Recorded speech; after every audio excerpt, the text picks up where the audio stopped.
بسم الله الرحمن الرحیم.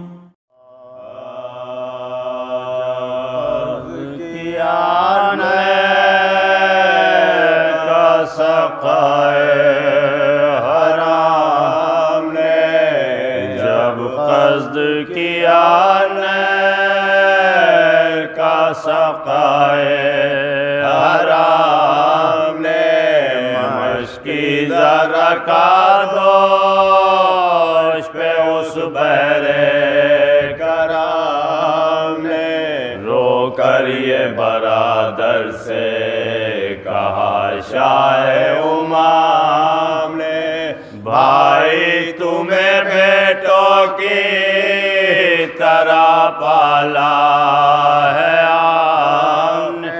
مرنے کو نہ جاؤ کہ نشانی حالی کی توڑو نہ ضعیفی میں کمر سبتے نبی کی عباس ہمیں چھوڑ کے تنہا تو نہ جاؤ درد رسیدہ ہوں میرا دل نہ دکھاؤ لو آؤ میری چھاتی سے چھاتی کو لگاؤ اندھوں پہ اندھوں تو غم ہوتے ہیں غم پر دیکھو تو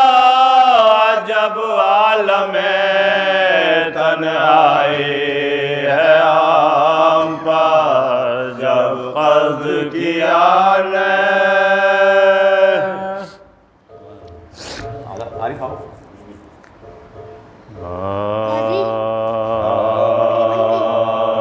جب داخل حرام جب داخل وطن مصطفیٰ ہوئے جب داخل وطن حرم مصطفیٰ ہوئے زینب سے سب نے پوچھا کہ شبیر کیا ہوئے بولے وہ کربلا میں بہن سے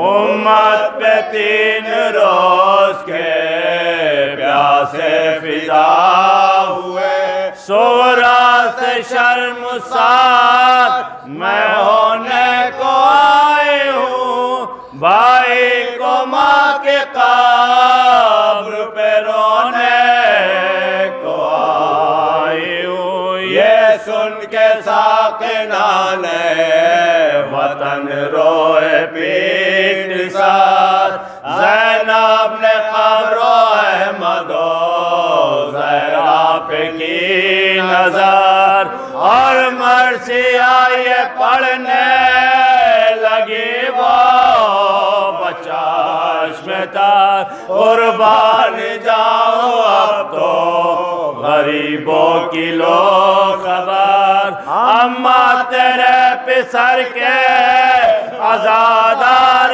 آئے ہیں نانا تیرے نواسے کے زوار آئے ہیں دردہ بنی امیہ امیر اور ہم فقیر حاکم یزید نائب مشکل کشا اسیر جدہ ہمارے ذاب نہیں ہے دوا پہ زیر ہم جیتے آئے مر گئے طفل و جوان و پیر عابد کا حلق توقع گراوا محمدہ زینب کی پشت نوکے سناوا محمدہ جدہ میں اپنا حال کہوں یا باقی کا حال امت نے ہم کو قید کیا ان کو پائمان دربار کے جفا کہوں یا قید کا ملال ہم کو تو چین و روم کی بندش تھی مثال سر ننگے شام و کوفہ میں بھوکے پیاسے تھے کیا نہ جان میں نہ تمہارے نواز تھی قتل حسین سے تو مراد عدو ملی پیاسوں کو پیاسا زباں کی آرزو ملی ذلت پہ ذلت ہمیں کو ملی دامن یزید کا ہوا لبریز میک سے کھولے تیرے حسین کے لب چور زین سے مر گئے رضوین سے تو مراد عدو ملی پیاسوں کو پیاسا زباں کی آرزو ملی ذلت پہ ذلت ہمیں کو بکو ملی دامن یزید کا ہوا لبریز میک سے کھولے تیرے حسین کے لب چور زین سے جب داخل وطن حرم مصطفیٰ ہوئے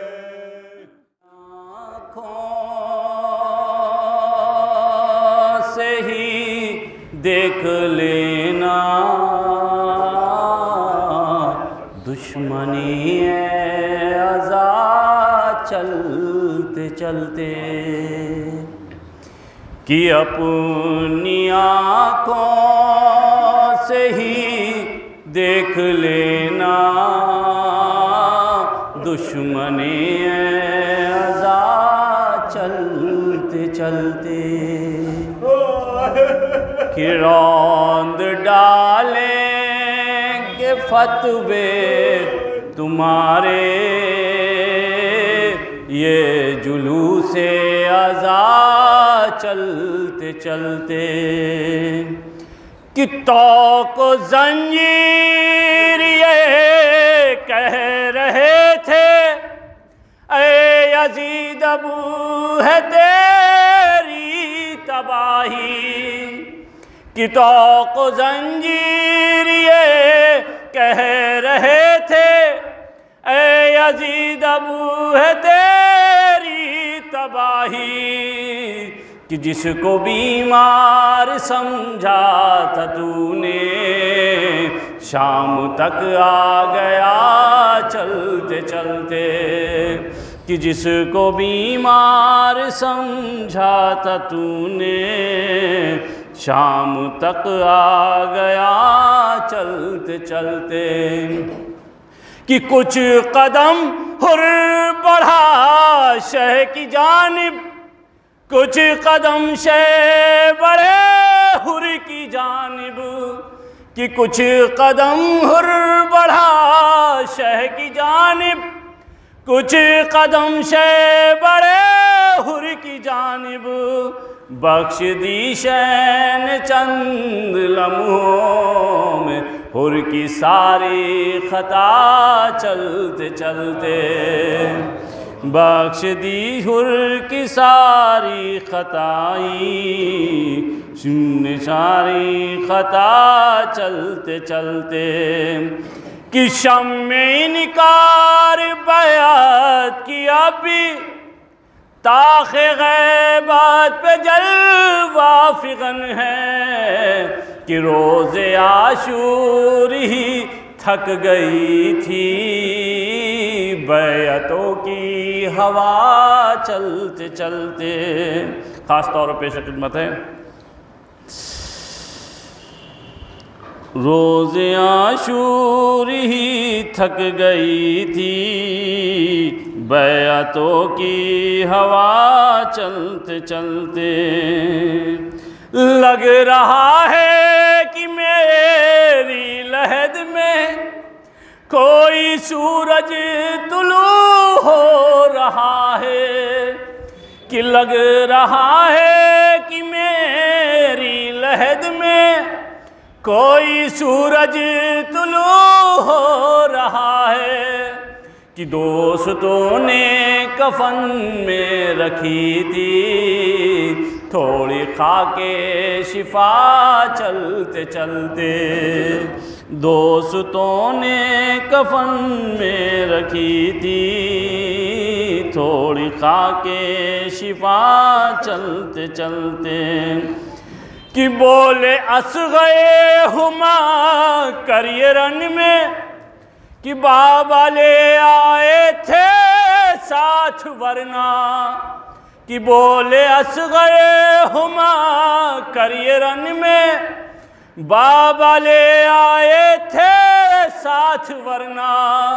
کہ میں مدینے بھی ہوتا تو آتا گھٹنیوں کربلا چلتے چلتے لا حول ولا قوة الا باللہ العلی العظیم اعوذ باللہ من الشیطان اللعین الرجیم بسم اللہ الرحمن الرحیم الحمد للہ الذی لم يتخذ ولدا ولم يكن له شریک فی الملک ولم يكن له ولی من الذل وکبرہ تکبیرا الصلاة والسلام علی اشرف الانبیاء والمرسلین سیدنا ونبینا وشفیع ذنوبنا وحبیب قلوبنا وطبیب نفوسنا ابی القاسم محمد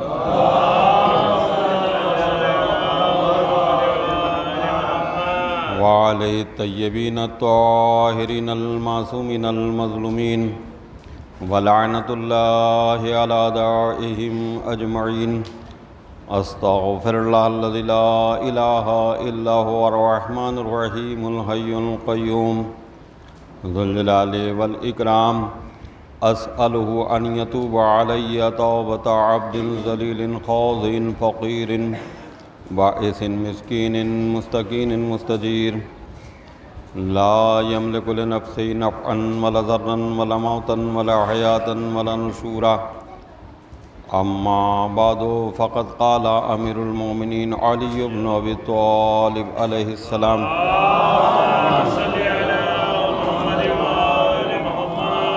موتوا قبل ان تموتوا صلوات بر محمد۔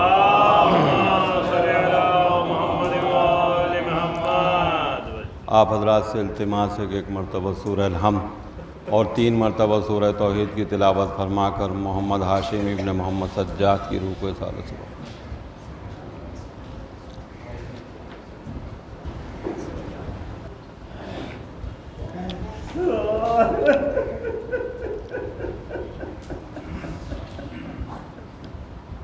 ارشاد مولا امیر المومنین علیہ السلام ہے کہ موتو قبل ان تموتو، مر جاؤ قبل اس کے کہ موت آئے۔ بہت مختصر یہ جملہ نہج البلاغہ کا ہے، جس میں مولا نے سمندر کو کوزے کے اندر بند کیا ہے۔ ظاہر ہے کہ موت آنے سے پہلے کوئی نہیں مر سکتا ہے۔ موتو قبل ان تموتو، مر جاؤ قبل اس کے کہ موت آئے۔ موت آنے سے پہلے کون مر سکتا ہے؟ موت ایک ہی بار آتی ہے، لیکن مولا فرما رہے ہیں کہ موت آنے سے پہلے مر جاؤ، یعنی قبل اس کے کہ موت آئے تو مر جاؤ۔ اس کا مطلب یہ ہے کہ مولا کوئی ایک فلسفہ حیات انسانی کو دینا چاہ رہے ہیں کہ دیکھو دنیا میں زندگی کیسے گزارنا چاہیے اور کس طریقے سے معاشرے میں زندگی بسر کرنا چاہیے، اور اپنے مقصد حیات، مقصد زندگی کو سمجھنا چاہیے۔ مولا یہاں یہ فرمانا چاہ رہے ہیں کہ دیکھو موت سے پہلے کوئی نہیں مر سکتا، میرا اشارہ اس طرف ہے قبل اس کے کہ تمہیں موت آئے، موت آنے سے پہلے اعمال صالحہ انجام دے لو، کیونکہ زندگی میں اور زندگی کے بعد اگر کوئی چیز کام آنے والی ہے تو وہ اعمال صالحہ کام آنے والے ہیں۔ کیوں؟ اس لیے کہ مرنے کے بعد تمام رشتے منقطع ہو جاتے ہیں، کوئی رشتہ باقی نہیں رہتا ہے گا، صرف ایک رشتہ باقی رہتا ہے گا، وہ رشتہ ہے محبت محمد و آل محمد علیہ السلام کا۔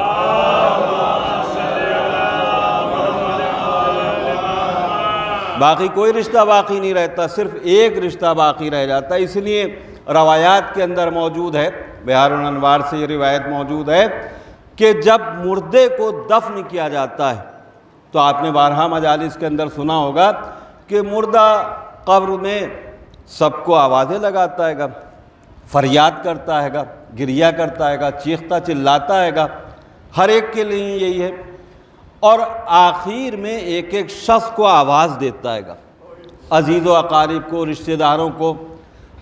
آخر میں اپنے بچوں کو، اگر باپ کا انتقال ہوا ہے تو بچوں کو آوازیں دیتا ہے، نام لے لے کر کے، اے فلاں تم بھی چھوڑ کر کے جا رہے ہو، تم تو مجھ سے بہت محبت کرتے تھے، تم کیوں جا رہے ہو؟ اب یہ فریاد بلند کر رہا ہے، یک کیا دیکھتا ہے گا کہ قبر کی تاریکی جو ابھی تھی وہ نور میں تبدیل ہو گئی ہے، پوری قبر نورانی ہو گئی ہے۔ اب یہ پریشان ہو جاتا ہے گا کہ یہ کون ہے اس تاریک گھر میں، کہ سب لوگ مجھے چھوڑ کر کے چلے گئے ہیں اور یہ آیا ہے۔ تو اب یہ پوچھتا ہے کہ ہیں کون آپ؟ کہا تم گھبراؤ نہیں، میں وہی اعمال صالحہ ہوں جن کو تم انجام دیا کرتے تھے۔ آج سب چھوڑ کے چلے گئے لیکن یاد رکھو میں تمہیں جنت تک تمہارا ساتھ۔ اب اسی درمیان میں کچھ نور داہنی طرف، کچھ نور بائیں طرف، اور ایک نور سامنے کی طرف ہوتا ہے۔ داہنی طرف کس کا نور ہے؟ یہ اگر ہم نے نمازیں پڑھی ہیں تو یہ داہنی طرف نماز کا نور ہوتا ہے، بائیں طرف روزے کا نور ہوتا ہے گا، سر کے اوپر صبر کا نور ہوتا ہے، جو انسان صبر کرتا ہے اس کی بہت اہمیت ہے۔ یہ تینوں نور موجود ہوتے ہیں۔ اب سامنے نور، اس کی نورانیت زیادہ ہے، اب وہ نور کہتا ہے گا ان تینوں نور سے کہ اے نماز کے نور، روزے کے نور، صبر کے نور، آج یہ مردہ بہت زیادہ پریشان ہے، اگر تم اس کی کوئی مدد کر سکتے ہو تو کرو، اور اگر مدد نہیں کر سکتے ہو تو تم ہٹ جاؤ، میں اکیلا ہی کافی ہوں۔ اب یہ پریشان ہوتا ہے، کہتا ہے یہ آپ ہیں کون؟ آپ ہیں کون؟ تو اب مردے سے وہ نور مخاطب ہو کے کہتا تم نے پہچانا نہیں، میں نور ولایت علی ابن ابی طالب علیہ السلام۔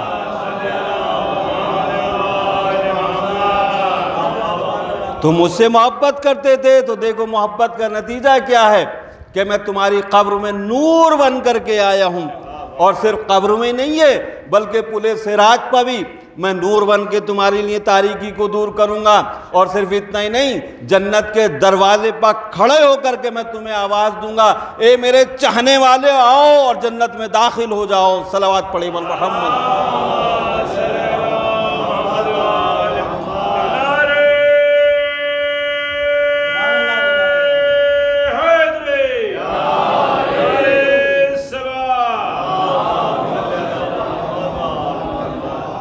لیکن اعمال صالحہ ضروری ہیں، بہت ضروری ہیں، بغیر اعمال صالحہ کے ہم کسی مقام پر نہیں پہنچ سکتے۔ اس لیے مولانا نہج البلاغہ میں فرمایا، بہت جلدی سے عرض کرنا ہے، وقت بہت کم ہے اور زوال سے قبل مجلس ختم ہونا ہے۔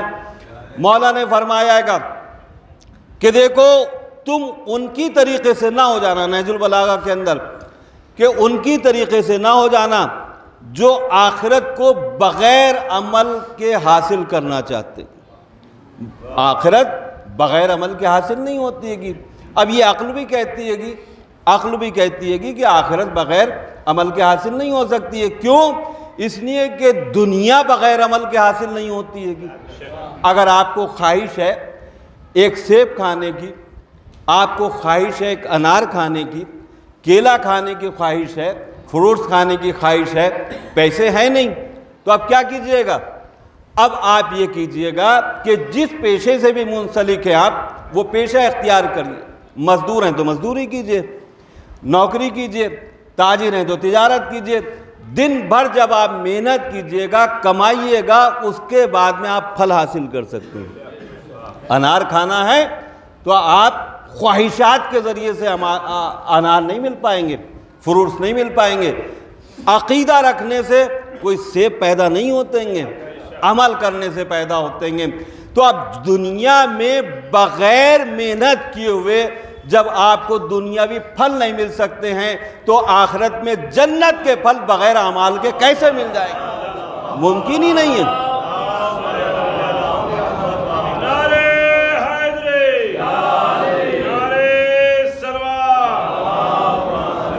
اسی لیے مولا فرماتے ہیں دیکھو ان میں سے نہ ہو جانا, یعنی کچھ لوگ ہوئیں گے ایسے.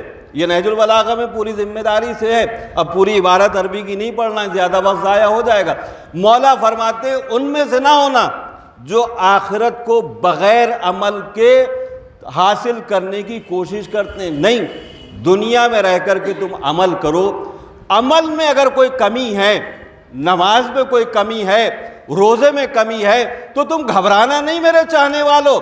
ارے میں نے خندق کے میدان میں ایک ضربت لگا کر کے پوری عبادتیں حاصل کر لی ہیں. اگر تمہاری عبادت میں کوئی کمی ہوگی تو اسی عبادت میں سے میں تم کو عنایت کروں.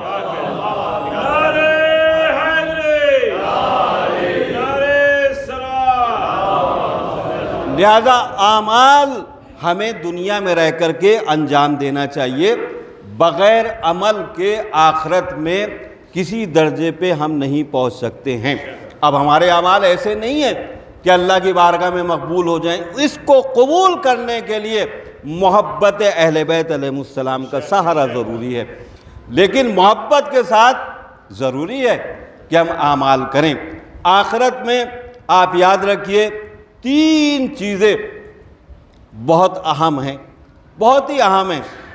یہ رسول اکرم صلی اللہ علیہ وسلم نے خواب دیکھا تھا, تو آپ نے خواب بیان فرمایا. اس میں آپ نے فرمایا کہ میں نے خواب میں دیکھا کہ میرے چچا حمزہ اور جناب جعفر طیار دونوں حضرات بیٹھے ہوئے ہیں اور ان کے سامنے ایک طبق رکھا ہوا ہے, اس میں کچھ کھجوریں ہیں.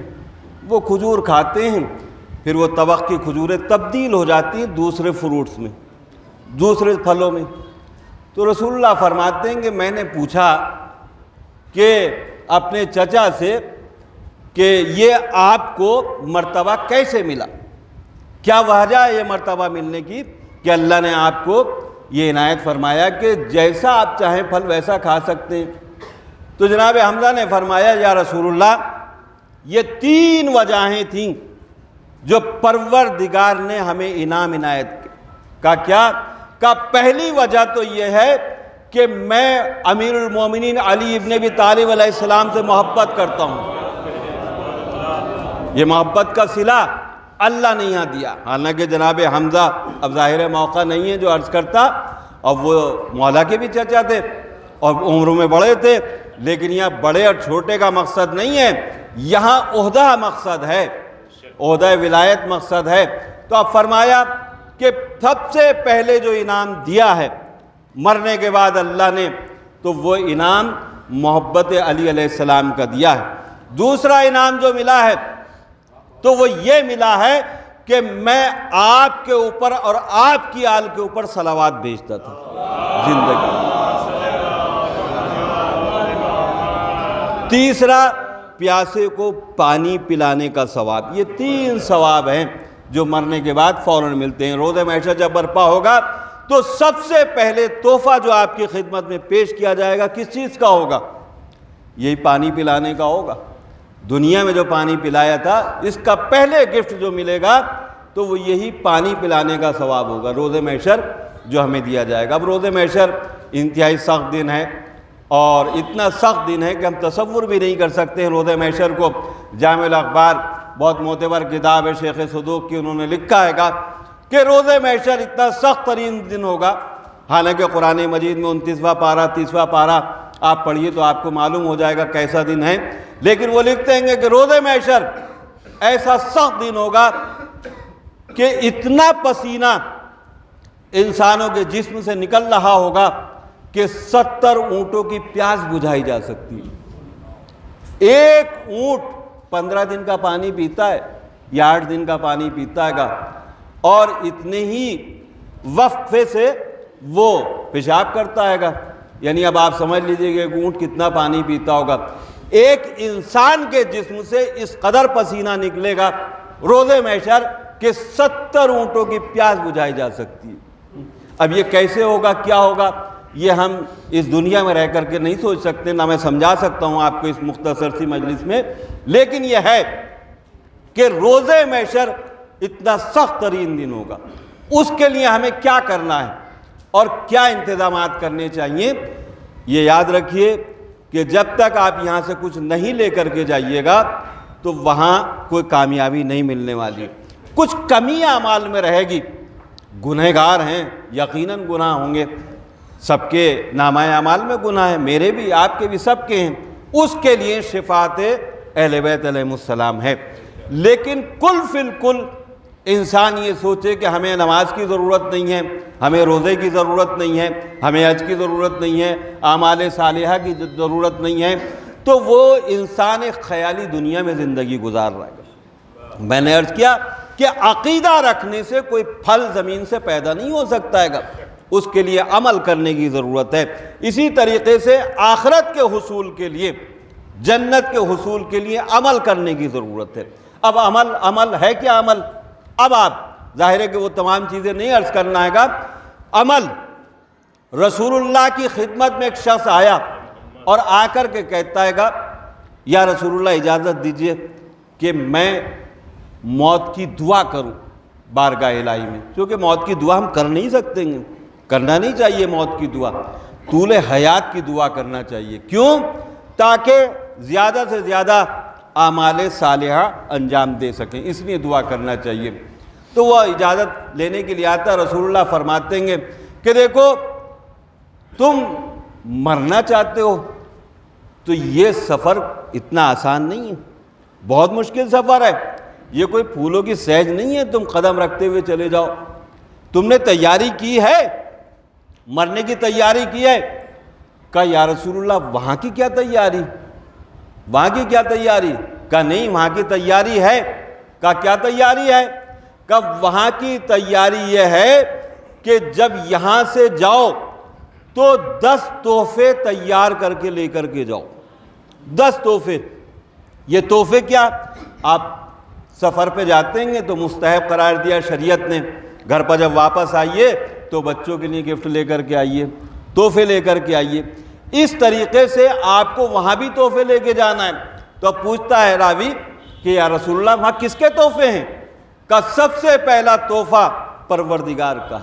اللہ کہے گا کہ اتنی طویل زندگی تم گزار کے آئے ہو، میرے لیے کیا لے کر کے آئے ہو؟ ملک الموت سے ملاقات ہوگی تو ملک الموت آپ سے اپنا گفٹ طلب کرے گا، تحفہ طلب کرے گا، میرے لیے کیا لے کر کے آئے ہیں، مجھے کیا گفٹ دینا چاہتے ہیں، لائیے میرے گفٹ کہاں ہیں۔ اسی طریقے سے رسول اللہ آپ سے تحفہ طلب کریں گے۔ اب یہ 10 تحفے ہیں، برزخ کا تحفہ ہے، صراط کا تحفہ ہے، جنت کا تحفہ ہے، میکائیل کا تحفہ ہے، اسرائیل کا تحفہ ہے۔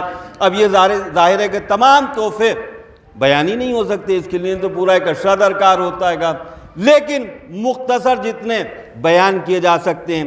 یہ 10 تحفے نہیں ہیں، یہ زندگی گزارنے کے اصول بھی ہیں کہ کس طریقے سے ہمیں دنیا میں زندگی گزارنا چاہیے، اپنی دنیا کو فراموش کر کے آخرت کو حاصل کرنے کی کوشش کرنا چاہیے۔ اب اس میں پوچھا یا رسول اللہ اللہ کے تحفے کیا ہیں؟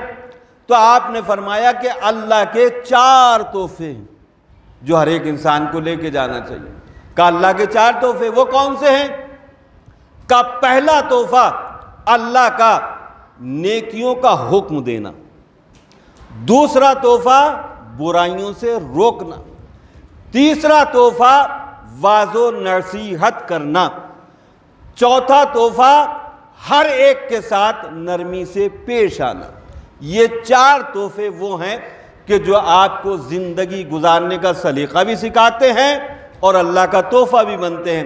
نیکیوں کا حکم دینا یہ گلی کوچوں میں یا سڑک اور چوراہوں پر کے لیے حکم نہیں ہے کہ آپ وہیں کھڑے ہو کر کے یا ممبر ہی پر آپ نیکیوں کا حکم دیے، برائیوں سے روکیے، نہیں، یہ گھر میں انسان سرپرست ہوتا ہے گھر والوں کا، لہذا اگر باپ ہے تو اس کو بچوں کو نیکیوں کا حکم دینا چاہیے۔ کیا؟ نماز پڑھو، روزہ رکھو، قرآن کی تلاوت کرو، مثلا جتنی بھی نیکیاں ہیں۔ اسی طرح سے بچوں ہی کو، بیوی بچوں کو برائیوں سے روکنے کا حکم دینا چاہیے۔ کیا؟ کہ جھوٹ نہ بولو، چوری نہ کرو، غیبت نہ کرو، وغیرہ وغیرہ۔ یہ تمام مقصد یہ ہے کہ یہ وہ تحفے ہیں کہ اس کے لیے آپ کو کچھ خرچ کرنا نہیں ہے، کسی سے دشمنی نہیں لینا ہے گا، کسی کے تان و طنز کا موقع نہیں ملنا ہے، بلکہ اپنے گھر کے اندر اگر آپ چاہیں تو آپ یہ تحفے حاصل کر سکتے ہیں کہ اپنے بچوں کو نیکیوں کا حکم دیجئے، ان کو برائیوں سے روکیے۔ وعظ و نصیحت کے لیے یہ ہے کہ اگر آپ موقع و محل سمجھتے ہیں تو مسجد کے باہر، دکانوں پر وعظ و نصیحت کر سکتے ہیں، اچھائی برائی کی نصیحت کر سکتے ہیں۔ اسی طریقے سے نرمی سے پیش آنا، ہر ایک کے ساتھ میں نرمی سے پیش آنا چاہیے، لیکن گھر میں خاص طور سے بیوی بچوں سے نرمی سے پیش آنا چاہیے۔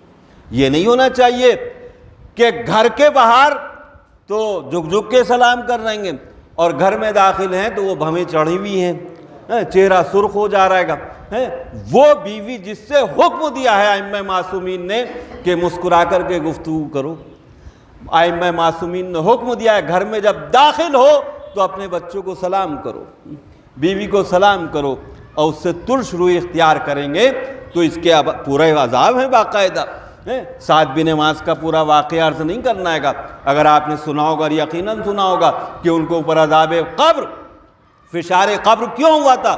جبکہ رسول اللہ نے دفن کیا، اور ہمارے عقائد کیا ہیں کہ خاک شفا اگر رکھ دیجئے تو عذاب دور ہو جاتا ہے۔ وہاں رسول اللہ قبر کے اندر خود اترے تھے، کاندھا دیا تھا، لیکن پھر بھی فشار قبر ہوا۔ فشار قبر ہوا کہ نہیں ہوا؟ یعنی بیوی بچوں سے ترش روی اختیار کریے گا تو فشار قبر سے کوئی بچا نہیں سکتا ہے گا۔ اب بچنا ہوتا تو سعد بن معاذ بچتے، اب اتنے ملائکہ ان کے جنازے میں شرکت کے لیے آئے تھے۔ مقصد یہ ہے کہ یہ 4 تحفے وہ ہیں جو اللہ سے ملاقات کے وقت آپ کو دینے ہیں، اور گھر کے اندر، گھر کے باہر زندگی کس طرح گزارنا ہے یہ سلیقہ بھی سکھاتے ہیں۔ دوسرا تحفہ، اور اس کے بعد میں انشاءاللہ ختم ہے، دوسرا تحفہ ملک الموت کو پیش کرنا ہے گا۔ ملک الموت کہیں گے کہ وقت روح لاؤ، میرا تحفہ لاؤ، میرے لیے کیا لے کر کے آئے ہو؟ یہ ہر ایک کو تحفہ دینا ہے گا، مجھے بھی، آپ کو بھی۔ اب وہ ملک الموت کے تحفے کیا ہیں؟ پہلا تحفہ ناراض لوگوں کو راضی کرنا، یہ بہت ضروری ہے۔ اگر کسی سے کوئی غلطی ہو گئی ہے تو اپنی انا میں نہیں رہنا چاہیے، عقل میں نہیں رہنا چاہیے۔ اللہ کو یہ انا پسند نہیں ہے، کیونکہ اللہ نے کہا انا اللہ، میں اللہ ہوں۔ اللہ نے یہ میں اپنی طرف منسوب کی ہے۔ اب اگر کوئی یہ اللہ کی چیز کو اپنے لیے منسوب کرے گا تو وہ ذلیل و رسوا ہو جائے گا، اس لیے اللہ کو پسند نہیں ہے۔ تو پہلا تحفہ ناراض لوگوں کو راضی کرنا۔ اب اس میں چاہے جو بھی ہو، ہر ایک کو راضی کر لینا چاہیے۔ بعض لوگ کم ظرف ہوتے ہیں کہ ذرا سی گستاخی ہو جائے مرتے دم تک مرنے تیار نہیں ہے معاف کرنے کے لیے، لیکن آپ یاد رکھیے اگر آپ نے نہیں معاف کیا ہے تو پھر اللہ بھی معاف نہیں کرے گا، کیونکہ آپ اتنے سخت ہیں اس کی مخلوق کے لیے، تو اللہ بھی آپ کے لیے سخت ہو جائے گا۔ اس لیے ہمیں ناراض لوگوں کو راضی کرنے کی کوشش کرنا چاہیے۔ تو اب میں ملک الموت سے کہوں، ملک الموت تم حکم دے رہے ہو کہ میرا تحفہ یہ ہے کہ ناراض لوگوں کو راضی کرنا، تو مرنے والا کب چاہتا ہے گا کہ ہم مریں؟ تو تم اس کو راضی کرتے ہو مرنے کے لیے؟ تو اب حدیث میں روایات میں ہے کہ ملک الموت ایسے روح قبض نہیں کرتے ہیں کہ وہ زبردستی کسی کی روح قبض کرتے ہیں، وہ اور ہیں جن کی زبردستی روحیں قبض کی جاتی ہیں، لیکن مومن کی روح جب قبض کی جاتی ہے تو ملک الموت اجازت لیتا ہے۔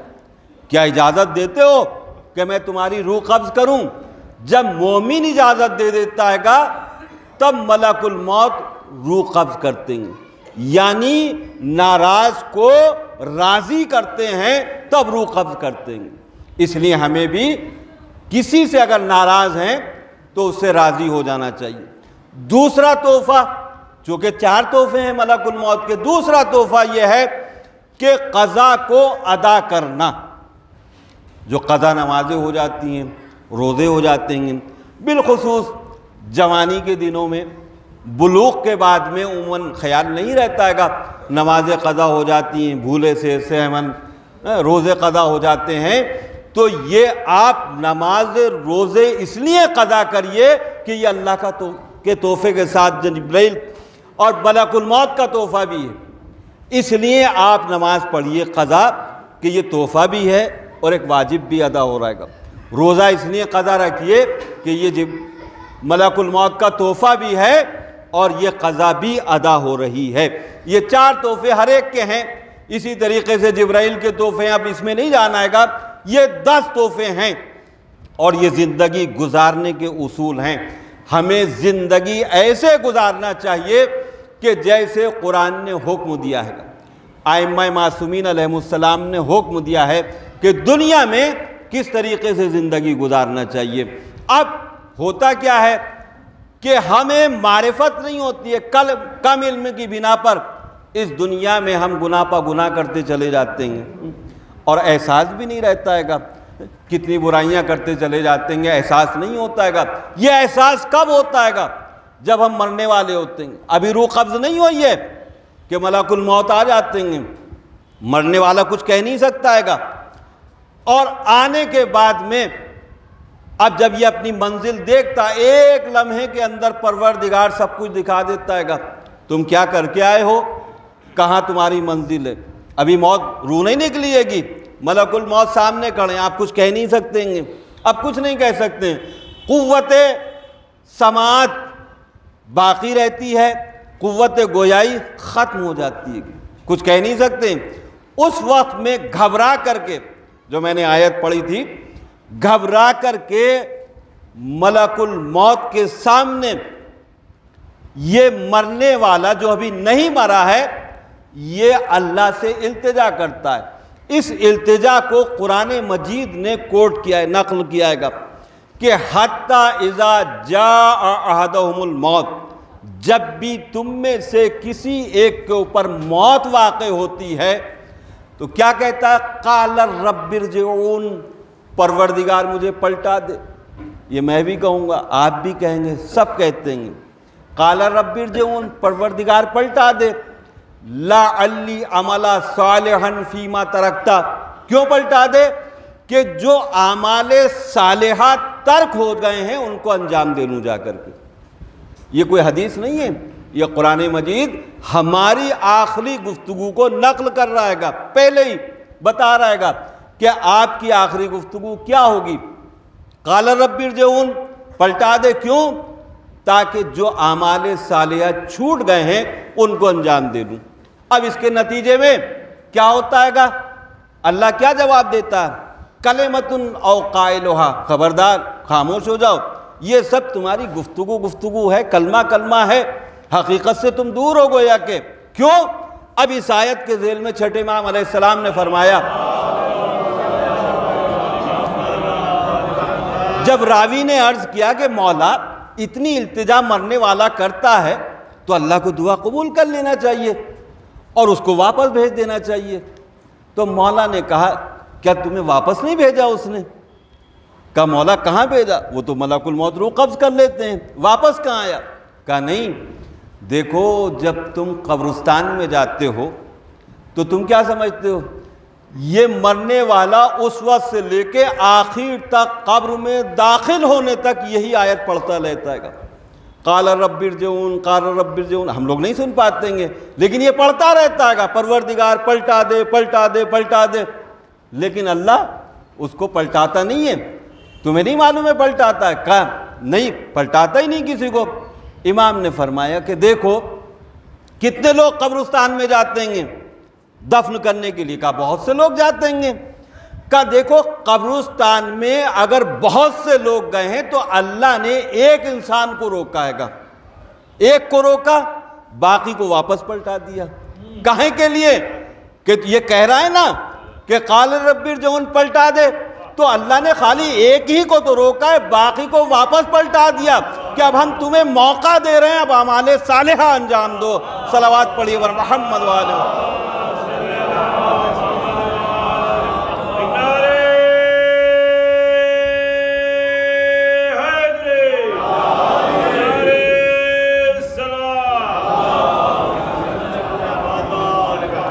اسی لیے اللہ نے آپ کو بلایا ہے گا کہ مٹی میں شرکت کیجئے، اور کوئی وجہ نہیں ہے۔ قبرستان میں آئیے کہ ایک کاندھا دیا تو 25 گناہ معاف، دوسرا کاندھا دیا تو 50 گناہ معاف، تیسرا کاندھا دیا تو 75 گناہ معاف، چوتھا کاندھا دیا تو اب ایسے ہو گئے جیسے شکم مادر سے اب پیدا ہوئے ہوئے، یعنی سارے گناہ معاف ہو جاتے ہیں۔ یہ اتنا فیاض کیوں ہے پروردگار؟ وہ بتانا یہ چاہ رہا ہے کہ دیکھو خبردار، ہمیشہ یاد رکھنا، آج تم نے کسی کے جنازے میں شرکت کی ہے، کل تمہارا بھی اسی طریقے سے جنازہ آئے گا۔ آج تم نے کاندھا دیا ہے، کل تمہیں بھی اسی طرح کاندھا دیا جائے گا، لیکن اپنے وقت کو فراموش نہ کرنا، واپس چلے جاؤ، اعمال صالحہ انجام دیتے رہو۔ اسی لیے مولا نے فرمایا موتو قبل ان تموتو، قبل اس کے کہ موت واقع ہو اعمال صالحہ انجام دے لو۔ صلوات پڑھیے ور محمد۔ اب وقت میں گنجائش نہیں تو عرض کرتا کہ کیا کیا فلسفے پروردگار نے اس کے اندر رکھے ہیں، لیکن ہمیں دنیا میں ہمیشہ یاد رکھیے اعمال صالحہ انجام دینا چاہیے، نیک عمل انجام دینا چاہیے۔ بغیر اعمال صالحہ کے اگر کوئی جنت حاصل کرنا چاہتا ہے تو وہ خیالی جنت تو مل سکتی ہے، حقیقی جنت نہیں مل سکتی۔ حقیقی جنت اللہ نے قرآن مجید میں خود اعلان کیا، جگہ جگہ اعلان کیا، وَاعْمِلُوا الصَّالِحَاتِ، نیکیاں کرو، اعمال صالحہ انجام دو۔ تو یہ خیالی عمل نہیں ہے، حقیقی عمل کی گفتگو ہو رہی ہے۔ لہذا ہمیں اعمال صالحہ انجام دینا چاہیے۔ اب اعمال صالحہ کی طولانی فہرست ہے، لیکن کم سے کم اتنے اعمال ضرور انجام دینا چاہیے کہ اپنے کو جہنم سے بچا سکیں۔ اب وہ کیا ہے جہنم سے بچنے کا ذریعہ؟ نماز اور روزہ۔ یہ جنت میں جانے کا ذریعہ نہیں ہے، نماز اور روزہ جنت میں جانے کا ذریعہ نہیں ہے۔ وہ الگ بات ہے کہ پروردگار ایک سجدہ کر لے تو وہ جنت دے دے، ایک بار تسبیح کر لے تو جنت دے دے، ایک بار صلوات پڑھ لے تو جنت دے دے، لیکن حقیقت یہ ہے کہ یہ واجب نماز، واجبات جنت میں جانے کا ذریعہ نہیں ہے، جہنم سے بچنے کا ذریعہ ہیں۔ اب جنت میں جانے کے لیے اعمال صالحہ انجام دینا چاہیے اور ان کو باقی رکھنا چاہیے، ختم نہیں ہونا چاہیے۔ مجلس کے لیے، گریہ کے لیے آپ نے سنا ہوگا کہ جو مچھر کے پر کے برابر آنسو غم امام حسین علیہ السلام میں بہائے تو جنت واجب ہو جاتی ہے گی، بے شک واجب ہو جاتی ہے گی جنت۔ آپ مجلس میں شرکت کیجیے، شرکت کیا آپ نے، گریہ کیجئے گا، جنت واجب ہو گئی، بے شک واجب ہو گئی۔ اب یہ کیا گارنٹی ہے کہ امام بارگاہ کے باہر بھی یہ جنت واجب رہے گی؟ اس کو بچانا، محفوظ کرنا آپ کے اختیار میں ہے۔ یہ کیا گارنٹی ہے کہ آپ مجلس کے بعد جائیے گا، ایک صاحب کہیں گے مولانا نے کتنی اچھی مجلس پڑھی، اب آپ کہیے گا دیکھیے اب 1 گھنٹہ برباد کر دیا، غیبت ہو گئی، ختم۔ جو جنت آپ نے حاصل کی تھی وہ ختم، کیونکہ جنت بہت نازک چیز کا نام ہے، جتنی مشکل سے یہ آتی ہے اتنی نزاکت سے واپس چلی جاتی ہے۔ یاد رکھیے آپ، جتنی مشکل سے آپ دن پوری زندگی مال و دولت جمع کریے اور آخر میں ایک آگ کی چنگاری اس کو جلا دیتی ہے، اسی طریقے سے اعمال صالحہ بھی ختم ہو جاتے ہیں۔ لہذا عمل صالحہ کریے لیکن ان کو باقی رکھنا چاہیے۔ یہی مولانا نہج البلاغہ میں باقاعدہ سمجھایا ہے کہ تم اعمال صالحہ انجام دو اور ان اعمال کو باقی رکھو۔ اب ظاہر ہے کہ مرحوم جن کے اصالہ ثواب کی یہ مجلس ہے، یقیناً ان کی زندگی ہمارے لیے نمونہ عمل تھی، اور کیسی زندگی وہ گزار کے گئے ہیں مجھ سے بہتر آپ سب جانتے ہیں کہ کیا ان کی زندگی تھی۔ لیکن جو نہیں جانتے ان کو غور کرنا چاہیے کہ وہ اپنی کیسی اولادیں چھوڑ کر کے گئے ہیں۔ ان اولادوں کو دیکھ کر کے آپ اندازہ لگا سکتے ہیں کہ مرحوم کی حیات کیسی تھی۔ عاشق امام حسین علیہ السلام، تقریباً 85-86 برس یا 90 برس کا سن، اور اس عالم میں ابھی چند مہینوں قبل وہ زیارت امام حسین علیہ السلام کے لیے تشریف لے گئے۔ یہ عمر اور ان کے ساتھ میں جو حادثہ ہوا کہ فریکچر ہوا وغیرہ وغیرہ، اب اس میں اس حالت میں جانا یہ معجزے سے کم نہیں ہے۔ یہ خاص طور سے گویا ادھر سے بلاوا آیا کہ آ جائیے ہماری زیارت کر لیجئے، کیونکہ اب آپ کو سفر آخرت درپیش ہے۔ ہمارے یہاں جب آ جائیے گا تو آپ کے گناہ سب معاف ہو جائیں گے۔ جو بھی گناہ، یہ مولا محبت جب کرتے ہیں کسی سے تو اسی طریقے سے اسباب فراہم کرتے ہیں کہ ان کے گناہ معاف ہو جائیں۔ اس لیے امام بلاتے ہیں۔ اور کس طریقے سے مرحوم اس دنیا سے گئے کہ ان کو احساس ہونے لگا تھا کہ اب میں زندہ رہنے والا نہیں ہوں، لہذا وہ وصیتیں کرتے تھے، اور خاص طور سے اپنے پوتے پوتی کے لیے وصیت کر کے گئے شادی کے لیے۔ اب ظاہر ہے کہ وصیتوں پہ عمل کرنا ضروری ہوتا ہے، واجب ہوتا ہے گا۔ جو وصیت مرحوم نے کر دی ہے تو اس کے اوپر عمل کرنا واجب ہوتا ہے۔ اب اس میں اگر یہ شادی کرتے ہیں تو ان کی وصیت پہ عمل کرنا واجب ہے، ضروری ہے، اور کرنا بھی چاہیے، کوئی حرج نہیں ہے۔ اور شریعت نے کوئی پابندی عائد نہیں کی ہے، مرنے کے دوسرے دن بھی آپ شادی کر سکتے ہیں، تیسرے دن بھی شادی کر سکتے ہیں، ایسا کچھ نہیں ہے۔ جس چیز کی پابندی کی گئی ہے اس پر عمل نہیں کرتے ہیں لوگ۔ کیا؟ مرنے والے کے گھر میں 3 دن تک شرعی اعتبار سے چولہا نہیں جلنا چاہیے، کوئی چیز نہیں بننا چاہیے، اس گھر کے اندر کھانا پینا مکروہ قرار دیا گیا ہے، لیکن سب کھاتے ہیں۔ آج تیسرا دن بھی مکمل نہیں ہے لیکن آپ دیکھیے گا کہ سب وہ کھاتے ہیں، لیکن یہ غلط طریقہ ہے۔ جو شریعت نے جس چیز کو منع کیا ہے اس کو انجام دیتے ہیں، جس کو منع نہیں کیا ہے گا اس کو اوپر زور دیتے ہیں۔ تو وصیت کے اوپر عمل کرنا ضروری ہے۔ اگر ان کی وصیت تھی تو یہ شادی بیاہ کا تعلق شریعت سے ہے، وہ کر سکتے ہیں، کوئی حرج نہیں ہے۔ مرحوم نے وصیتیں کی ہیں بہت سی، تو اس میں ایک وصیت یہ بھی ہے کس طریقے سے مرحوم اس دنیا سے زندگی گزار کر کے گئے۔ معاشرتی اعتبار سے آپ دیکھیے کہ یہاں پردھان رہ چکے تھے، پردھان ہر کوئی نہیں بنتا ہے گا، وہی بنتا ہے گا بالخصوص اس وقت میں 10-20 سال پہلے یا جب بھی بنے ہوئیں گے کہ جس کا اخلاق اچھا ہو۔ آج کل تو غنڈہ گردی کا دور ہے، بدماشی کا دور ہے، آج کل کی بات نہیں۔ اس دور میں جو عہدے ملا کرتے تھے الیکشن کے ذریعے سے تو اس میں اخلاق پیش نظر رہتا تھا۔ یہ پردھان بننے کا مطلب یہ ہے کہ وہ انسان اس دنیا میں معاشرتی اعتبار سے بااخلاق تھے، کہ ہر ایک نے ان کے اخلاق کی بنیاد پر، ان کے کردار کی بنیاد پر ان کو ووٹنگ کی ہوگی اور ان کو اپنا سرپرست، پردھان کا مطلب سرپرست منتخب کیا۔ یہ بہت بڑی بات ہوتی ہے کہ غیر اپنا سرپرست منتخب کر لیں۔ کس کردار کے مالک تھے مرحوم، آپ سمجھ سکتے ہیں۔ ایسا ہی کردار ہمیں اپنانا چاہیے، انہی اصولوں پر ہمیں زندگی گزارنا چاہیے کہ ذاکر امام حسین، عاشق امام حسین، اور وہی خون کا اثر ان کے بچوں میں آیا کہ ماشاءاللہ سے سب ذاکر امام حسین، امام کا تذکرہ کرنا، مرثیہ پڑھنا اور گریہ کرنا، یہی صفت یہ کہاں سے ملی ہے؟ یہ وہی خون ان کے والد کا جو ان کی رگوں میں دوڑ رہا ہے۔ اور حقیقت یہ ہے ہماری کامیابی دنیا و آخرت کی ضمانت اگر ہے تو یہ عزاداری امام مظلوم کربلا میں۔ یہ کوئی جملے بازی نہیں ہے، کبھی آپ یہ سمجھیے کہ یہ جملے بازی حقیقت ہے، کبھی اس کے اوپر غور و فکر کریے گا، متمسک ہوئیے امام حسین سے، سرکار سید الشہداء سے متمسک ہوئیے تو آپ کو احساس ہوگا کہ آپ کیا ہیں اور آپ کی حقیقت کیا ہے۔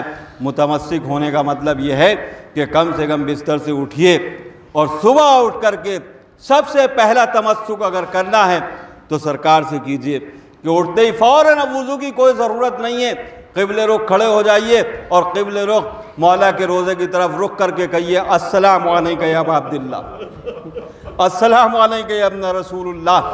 آپ دیکھیے کہ کس طریقے کا جواب آپ کو آتا ہے گا، کیوں کہ یہ سلام وہ ہے جو شہزادی نے میدان کربلا میں کیا تھا۔ یہ شہزادی کی سنت ہے کہ جو شہزادی نے سلام کیا تھا، اے بھائی آپ کے اوپر میرا آخری سلام۔ میدان کربلا میں جب سب شہید ہو گئے تو آقا بڑی مایوسی سے خیمے کے باہر تلوار کا سہارا لیے ہوئے، سر جھکائے ہوئے بیٹھے ہوئے تھے کہ ایک مرتبہ ظالمین کی طرف سے آواز بلند ہوئی، اے حسین اپنے کو ہمارے سپرد کر دو، اس لیے کہ اب کوئی تمہارا ناصر نہیں ہے، کوئی مددگار نہیں ہے، لہذا اب سپرد کر دو، اب تم بے بس ہو، بے کس ہو، لاچار ہو، اپنے کو ہمارے سپرد کر دو۔ بھئی یہ صدائیں، یہ آوازیں شہزادی کے کان میں جب آئیں تو شہزادی فوراً سن کے خیمے کے باہر آئیں اور آ کر کے دیکھا کہ بھئییا بڑی نا امیدی سے سر جھکائے ہوئے ہیں۔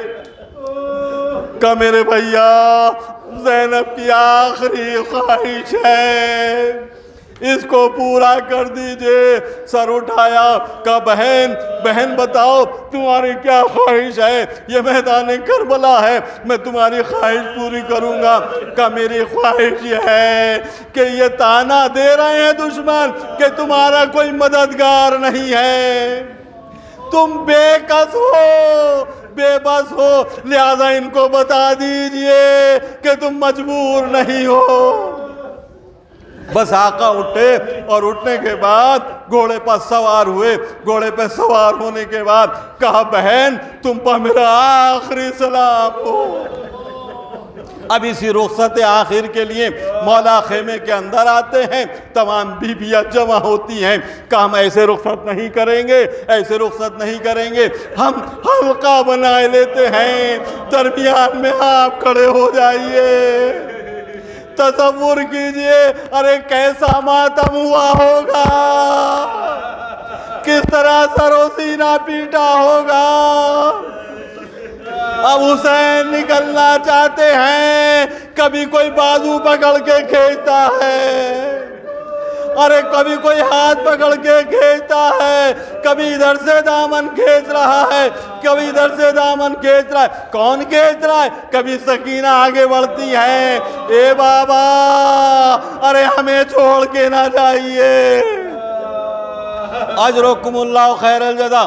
ایک مرتبہ مولا باہر آئے اور باہر آنے کے بعد میں اب چاروں طرف دیکھتے ہیں گھوڑا موجود ہے، دائیں طرف دیکھا کوئی نظر نہیں آیا، بائیں طرف دیکھا کوئی نظر نہیں آیا، مولے ادھر کا رخ کیا کہ جدھر لاشیں پڑے ہوئے تھے رک کر کے کہا اے بیٹا علی اکبر، ارے جب بھی سوار ہوتا تھا میرے لال تم آ کر کے سوار کرتے تھے، تمہارا بابا سوار ہونے جا رہا ہے، آؤ آؤ اے بیٹا علی اکبر سوار کرو، اے بھیا عباس آؤ لاجام فرس کو پکڑ لو۔ یہ ایسے پردر جملے تھے کہ جناب زینب برداشت نہ کر سکی، ایک مرتبہ قریب آئیں اور آ کر کے کہا بھیا ارے کوئی سوار کرانے والا نہیں ہے، یہ دکھیاری بہن سوار کرائے گی۔ لجام فرس کو پکڑا، آقا سوار ہوئے، سوار ہونے کے بعد آخری سلام کیا، آخری سلام کر کے گھوڑے کو ایڑ دی، اب آگے بڑھنا چاہتے ہیں لیکن گھوڑا نہیں بڑھ رہا ہے، گھوڑا نہیں بڑھ رہا ہے۔ ایک مرتبہ گھوڑے سے مخاطب ہوتے ہیں، اے اسپِ با وفا میں جانتا ہوں تو 3 دن کا پیاسا ہے، تو تھکا ہوا ہے، لاشوں پر لاشیں اٹھانے گیا ہے میرے ساتھ، میں جانتا ہوں اے میرے اسپِ با وفا بس یہ حسین غریب کی آخری سواری ہے، بس آخری مرتبہ مجھے کربلا کے میدان تک پہنچا دے۔ زبان بے زبانی سے کہا ارے مولا میری کیا مجال ہے، ذرا نیچے دیکھیے۔ اب جو نیچے دیکھا کیا دیکھا؟ سکینہ گھوڑے کے پیروں سے لپٹی ہوئی بہن کر رہی ہے۔ ارے میرے بابا کو نہ لے جا، مجھے یتیم نہ کر۔ اب جب یہ سنا تو ایک مرتبہ مولا نیچے اترے، اور اترنے کے بعد سکینہ کو اپنی آغوش میں لیا، کہا میرے لال تم نے رخصت کر دیا تھا، اب یہ دوبارہ۔ کہا بابا جان آخری بار سینے پر سلا لیجئے، آخری بار سینے پر سلا لیجئے۔ بس وہیں جلتی ہوئی زمین پہ آقا لیٹ گئے، سکینہ سینے پر، نیند آ گئی۔ ایک وقت وہ آتا ہے، مولا کہتے ہیں میرے لال سکینہ اب بیدار ہو جاؤ، اب دیر نہ کرو، دیکھو یہ تمہارا نانا، ارے یہ تمہارے دادا، ارے یہ تمہارے چچا، ارے یہ سب آ گئے ہیں، لہذا تاخیر نہ کرو۔ جناب سکینہ بیدار ہوتی ہیں، کہتی ہیں بابا جا رہے ہیں تو اتنا بتا دیجئے، ارے اب کب واپس آئیے گا؟ کہا میرے لال سکینہ اب ہمارا انتظار نہ کرنا، اب ہم واپس نہیں آئیں گے۔ کہا آپ کے بغیر نیند کیسے آئے گی؟ کہا ارے تمہیں ماں کے سینے پہ سونا ہوگا۔ کہا وہاں علی اصغر آرام کرتے ہیں۔ کہا آج سے ترتیب بدل جائے گی، علی اصغر میرے سینے پہ ہوں گے، اے سکینہ تم ماں کے سینے پہ ہوں گی۔ ایک مرتبہ رخصت آخر کر کے مولا میدان میں آتے ہیں، میدان میں آ کر کے جہاد کرتے ہیں۔ ایک آواز غیبی آتی ہے، یا ایتھا النفس المطمئنہ، اے نفس مطمئنہ، ارے بس کر بس کر۔ اس آواز غیبی کا سننا تھا کہ آپ نے تلوار کو میان میں رکھا، تلوار میان میں رکھنا تھی۔ اب حملے چاروں طرف سے شروع ہو گئے، کوئی تیر مار رہا ہے، ارے کوئی تلوار مار رہا ہے، جس کے پاس کچھ نہ تھا ارے وہ پتھر اٹھا اٹھا کر کے مار رہا تھا۔ 3 دن کا بھوکا پیاسا، ارے گھوڑے پہ سنبھل نہ سکا، گھوڑے سے تشریف لائے، کیسے تشریف لائے؟ ارے کیا دیکھا کہ بال کھولے ہوئے شہزادی فاطمہ کربلا کے میدان میں، اے میرے لال میری آغوش میں آ جا، زمین کربلا بہت گرم ہے، تو 3 دن کا پیاسا 3 دن کا بھوکا، آ میری آغوش۔ لعنت اللہ علی قوم الظالمین، سیعلم الذین ظلموا ای منقلب ینقلبون، انا للہ و انا الیہ راجعون۔ بسم اللہ الرحمن الرحیم، اللہم اغفر للمؤمنین والمؤمنات والمسلمین والمسلمات الاحیاء منہم والاموات، تابع بیننا و بینہم الخیرات، انک مجیب الدعوات، انک علی کل شیء قدیر۔ یا الہی رب البیت العتیق، بحق محمد وآل محمد علیہ السلام اس مختصر سی عبادت کو قبول فرما۔ اس عبادت کا ثواب بطفیل محمد وآل محمد علیہ السلام مرحوم محمد ہاشم ابن محمد سجاد کی روح کو پہنچے۔ پروردگار واسطہ محمد وآل محمد علیہ السلام کا مرحوم کے گناہ کبیرہ صغیرہ کو معاف فرما۔ یا اللہ ان کو جوار ائمہ معصومین میں جگہ عنایت فرما۔ پروردگار واسطہ محمد وآل محمد کا ہم سب کے گناہ کبیرہ صغیرہ کو معاف فرما۔ یا الہی یا رب البیت العتیق، واسطہ اہل بیت محمد وآل محمد علیہ السلام کا ہم سب کو عذاب دنیا، عذاب قبر و برزخ کے عذاب اور روز محشر کے عذاب اور ذلت الرسوائی اور ندامت سے نجات عطا فرما۔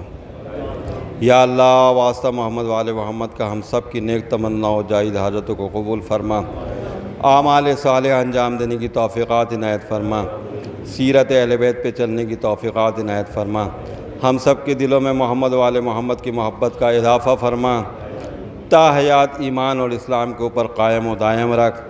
پروردگار تمام مومنین و مومنات کی جان، مال و آبرو کی حفاظت فرما۔ یا اللہ واسطہ محمد وآل محمد کا اپنی آخری حجت کی زیارت نصیب فرما، ظاہری طور پہ آپ کی حکومت کو قائم و دائم فرما، ہم گنہگاروں کا شمار آپ کے اعوان و انصار میں فرما۔ اور ربنا تقبل۔ آپ حضرات سے التماس ہے کہ ایک مرتبہ سورہ الحمد اور 3 مرتبہ سورہ توحید کی تلاوت فرما کر مرحوم محمد ہاشم ابن محمد سجاد کی روح کو سے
بربادی